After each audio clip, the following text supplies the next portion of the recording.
नमस्कार, मेरा नाम रति खंडेलवाल है और मैं श्री गोकुल वर्मा राजकीय पॉलिटेक्निक महाविद्यालय भरतपुर में मैकेनिकल इंजीनियरिंग डिपार्टमेंट में एज ए लेक्चरर वर्किंग हूँ। आज हम रेफ्रिजरेशन एंड एयर कंडीशनिंग जो कि थर्ड ईयर का सब्जेक्ट है और जिसका सब्जेक्ट कोड है ME301, उसकी यूनिट 1 का टॉपिक नंबर 1.1 का लेक्चर हम रिकॉर्ड कर रहे हैं और उसी के बारे में हम आज समझेंगे कि टॉपिक में क्या आपको बताया गया है और जो कि इस सब्जेक्ट का इंट्रोडक्शन भी है। तो सबसे पहले हम देखेंगे कि रेफ्रिजरेशन जब भी नाम आता है तो रेफ्रिजरेशन में सबसे पहले आती है रेफ्रिजरेटिंग मशीन। ये रेफ्रिजरेटिंग मशीन क्या है, इसको मैंने बाय नोट्स भी आपको समझाने की कोशिश की है। जिन यहाँ इंग्लिश में नोट्स बनाए गए हैं, जिन लोगों को इंग्लिश थोड़ी सी कम समझ में आती है वो हिंदी भी रेफ़र कर सकते हैं, लेकिन मैं आपको यहाँ पे हिंदी में बोल के समझाऊंगी और नोट्स जो डिक्टेट किए हुए हैं वो इंग्लिश में है। तो अगर मैं हिंदी में बोल रही हूँ तो आप उसको भी नोट कर सकते हैं अगर आपको इंग्लिश में लिखने में या पढ़ने में समझने में दिक्कत आ रही है तो मैं एक बार इंग्लिश में बोलूँगी और फिर मैं आपको उसको हिंदी में समझाऊंगी। तो सबसे पहले हम देखते हैं refrigerating machine. A refrigerating machine will either cool or maintain a body at a temperature below that of surrounding। ठीक है, तो ये क्या बोलता है कि रेफ्रिजरेटिंग मशीन जो है या तो वो किसी भी बॉडी को कूल करेगी, ठंडा करेगी, या फिर उस बॉडी का टेम्परेचर जो है वो सराउंडिंग मतलब आपके आसपास का जो टेम्परेचर है उससे कम टेम्परेचर पे ले आएगी। तो ऐसी मशीन को हम कहते हैं रेफ्रिजरेटिंग मशीन। इसको हम इस डायग्राम से हम दिखा सकते हैं। इसकी जो नॉर्मल वर्किंग है, इसको समझने के लिए लाइन डायग्राम बहुत ही इजी रहता है। तो ये देखते हैं किस तरीके से रेफ्रिजरेटिंग मशीन काम करता है। इससे पहले आपने थर्मोडायनेमिक्स में इंजन की प्रोसेसिंग भी देखी होगी। यहाँ पे भी मैं फिर से आपको इंजन और रेफ्रिजरेटिंग मशीन के बीच में डिफरेंस बताऊंगी। तो फिर भी हम स्टार्ट करते हैं एक बार रेफ्रिजरेटिंग मशीन किस तरीके से काम करती है और इसके बाद में मैं आपको इंजन से कंपेयर करके भी बताऊंगी। और अगर आपको याद है इंजन की स्कीमेटिक डायग्राम तो आपको समझ में आ जाएगा कि ये कितना अलग है, रेफ्रिजरेटिंग मशीन इंजन से कितनी अलग है। The machine are absorbs heat Q0 या Q0 from the cold body at temperature T0 and rejects heat Qk to the surrounding at temperature Tk and during the process require work W to be done on the system। ये बता रहे हैं कि देखिए ये cold body मतलब आप जो बोल रहे थे ना कि आपको जिस बॉडी को कूल करना है या फिर उस बॉडी को कम टेम्परेचर एटमॉस्फेयर से कम टेम्परेचर पे मेंटेन करना है तो उस बॉडी को हम कह रहे हैं कोल्ड बॉडी। तो रेफ्रिजरेटिंग मशीन क्या करेगी, इस बॉडी से, क्योंकि ये हीटेड है, हीटेड मतलब आप जो इसका टेम्परेचर है उससे आपको कम टेम्परेचर करना है इसका, ठीक है। तो इसका मतलब आपको यहाँ से इस बॉडी से हीट निकालनी पड़ेगी, ठीक है। तो मान लीजिए कि मैंने हीट निकाली है Q0 और ये जो बॉडी है वो T0 टेम्परेचर पे है, T0 टेम्परेचर पे है। तो मैंने इससे Q0 हीट निकाली है ताकि जिस टेम्परेचर पे हम मेंटेन करना चाहते हैं ये उस पर आ जाए और इस हीट को निकाल के हम रेफ्रिजरेशन मशीन, इसको R से डिनोट कर रहे हैं, इसमें देते हैं। या फिर हम ऐसे भी कह सकते हैं कि जो मशीन R है वो हीट एब्जॉर्ब कर रही है Q0 हीट कोल्ड बॉडी को T0 टेम्परेचर पर रखने के लिए। और इस काम को करने के लिए रेफ्रिजरेशन मशीन जो R है इसको हमें W वर्क देना पड़ता है, तब जाके ये हीट एब्जॉर्ब करती है। और ये हीट एब्जॉर्ब करके जो सराउंडिंग है जिसका कि टेम्परेचर Tk है, Tk टेम्परेचर पे जो सराउंडिंग है उसमें ये हीट रिजेक्ट कर देती है और ये हीट है Qk, ठीक है।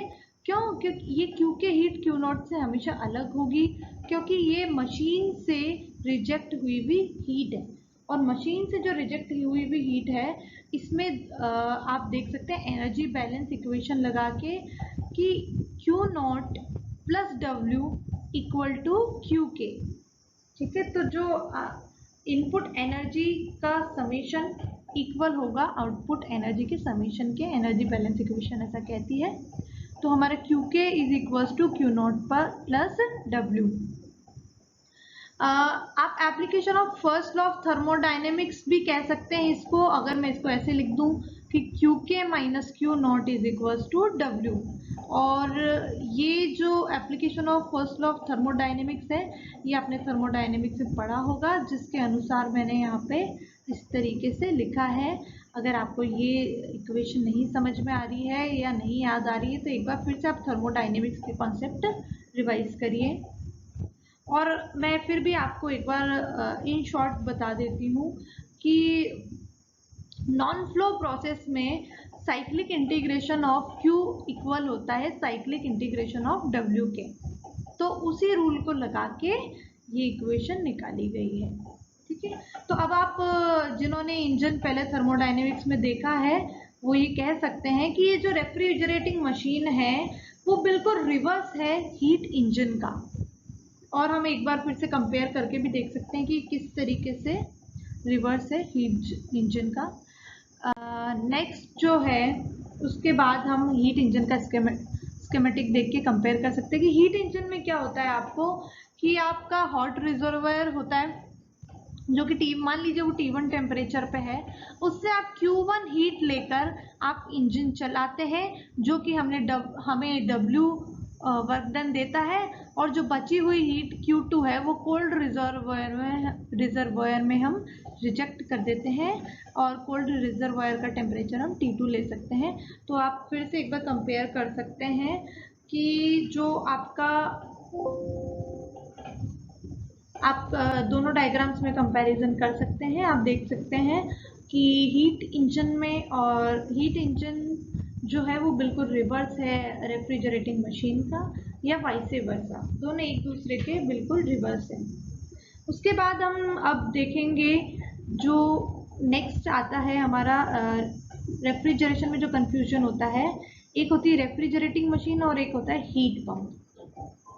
तो हीट पंप क्या है और रेफ्रिजरेटिंग मशीन क्या है, इसे हम देख सकते हैं।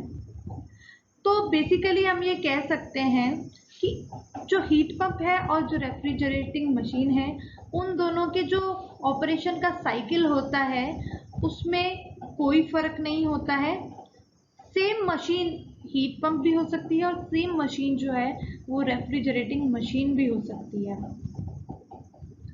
तो हाँ, लेकिन आपको देखिए, आप इसे यहाँ देखिए, to absorb heat from a surrounding at temperature T0 surrounding का टेम्परेचर लिया है जो कि TA एटमॉस्फेरिक टेम्परेचर से कम है, and reject it to a hot body a heated space at a temperature TK। मैं इसको डायग्राम से बहुत अच्छे से समझा सकती हूँ, तो हम डायग्राम पे चलते हैं। आप वापस पीछे आके इसको देख सकते हैं और वापस इसको पढ़ के समझ सकते हैं। मैं डायग्रामेटिकली आपको समझा देती हूँ। देखिए, तो यहाँ देखिए TA एटमॉस्फेरिक टेम्परेचर है, हम इसे बेस लाइन ले लेते हैं कि ये TA एटमॉस्फेरिक टेम्परेचर है।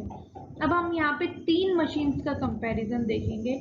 सबसे पहले देखेंगे हम रेफ्रिजरेटिंग मशीन क्या होती है, इंजन और रेफ्रिजरेटिंग मशीन हमने दोनों देख लिए हैं, और यहाँ बीच में है हमारा हीट पंप। तो हमें तीनों का कंपैरिजन, हमने कंपैरेटिव डायग्राम ड्रॉ किया है ताकि आप इसको आसानी से समझ सके कि इनके बीच में डिफरेंस क्या है। तो शुरू करते हैं हम, लेकिन इससे पहले आप एक बार आपके थर्मोडायनेमिक्स के कॉन्सेप्ट अगर आप रिवाइज कर लेते हैं, बहुत बेसिक कॉन्सेप्ट, तो आपको समझने में ये बहुत ही आसानी रहेगी। चलिए, तो अब हम देखते हैं रेफ्रिजरेटिंग मशीन, या फिर हम, अगर आपके लिए वीडियो बहुत लंबा हो जा रहा है तो हम इसे नेक्स्ट लेक्चर में भी देख सकते हैं। तो मीनवाइल आप एक काम करिए कि आप थर्मोडायनेमिक्स के जो बेसिक कॉन्सेप्ट्स हैं उनको रिवाइज कर लीजिए, ताकि आपको रेफ्रिजरेशन एंड एयर कंडीशनिंग समझने में काफ़ी हेल्प मिलेगी। और बिना थर्मोडायनेमिक्स समझे आप रेफ्रिजरेशन को refrigeration and air conditioning subject को समझना काफ़ी मुश्किल है। तो एक बार आप मैं चाहती हूँ कि आप इस लेक्चर को पढ़ने से पहले या इस लेक्चर को देखकर नेक्स्ट लेक्चर जब भी आप उसको देखें तो मीनवाइल आप अपने थर्मोडायनेमिक्स के कॉन्सेप्ट जो हैं वो रिवाइज कर लें। तो ये कंपैरिजन में आपको नेक्स्ट लेक्चर में अच्छे से समझा देती हूँ। मीनवाइल आप अपने थर्मोडायनेमिक्स के कॉन्सेप्ट रिवाइज कर लीजिए। धन्यवाद।